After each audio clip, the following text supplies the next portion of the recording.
In a quiet town, there lived a young boy named Ethan, a dreamer with a restless mind. But Ethan had a problem most people never talk about. His mind was loud, too loud. Every morning, before he even opened his eyes, he heard 1,000 thoughts forcing their way into his head. You're not good enough. You will fail. What if everything goes wrong? His mind had become like a crowded marketplace, full of noise, full of fear, full of doubts. And slowly, Ethan started believing the noise. At school, Ethan sat in the last row, not because he liked it, but because he felt invisible. When teachers asked questions, he looked down.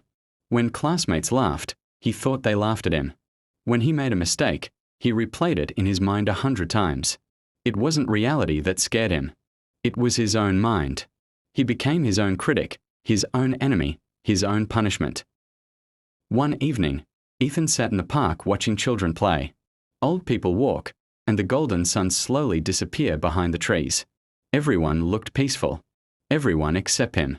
His chest felt heavy, his breath short, and his mind louder than ever. He buried his face in his hands and whispered, "Why can't I control my mind?"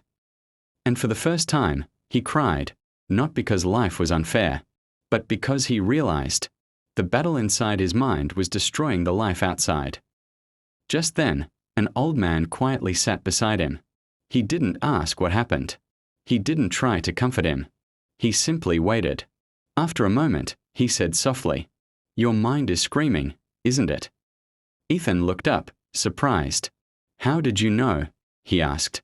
The old man smiled. "Because I once lived with a mind that screamed louder than the world."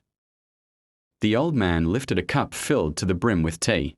"Ethan," he said gently, "imagine this cup is your mind." Then, he tapped the cup lightly. The tea spilled. When your mind is full of fear, anger, jealousy, and noise, even a small touch from life makes everything spill. He took a deep breath. Your mind is not your enemy, but if you don't respect it, it becomes your master.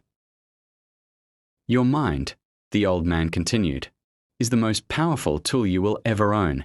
It can build you or break you, lift you or bury you, strengthen you or weaken you. Ethan listened deeply. Most people try to control the world, the old man said, but they forget the world inside them. He leaned closer. Respect your mind, and your mind will respect you. The old man spoke his most powerful words. Respect your mind by feeding it good thoughts. Respect your mind by protecting it from poison. Respect your mind by not letting fear live rent-free inside it. Respect your mind because it listens, and whatever you tell it becomes your reality. Ethan felt those words carve themselves into his soul. One day, Ethan stood in front of his class and gave a presentation. His hands didn't shake. His voice didn't crack. His mind didn't scream. For the first time in his life, Ethan felt the power of a mind that respected him, a mind that trusted him, a mind that supported him. And he realized, the quiet mind is the strongest mind. Ethan went back to the park again, hoping to thank the old man, but he was gone. On the bench lay a small folded note. It read, "The one who controls his mind, controls his life. The one who respects his mind, respects his destiny."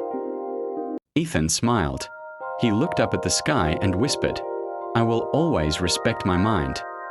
And from that day forward, his life continued to rise. Not because everything became easy, but because he became stronger inside. He learned that success is not about how fast you run, how smart you are, or how lucky life is. Success begins the day you say, "Asterisk, asterisk, I will not be a slave to my thoughts. I will be the master of my mind. Asterisk, asterisk,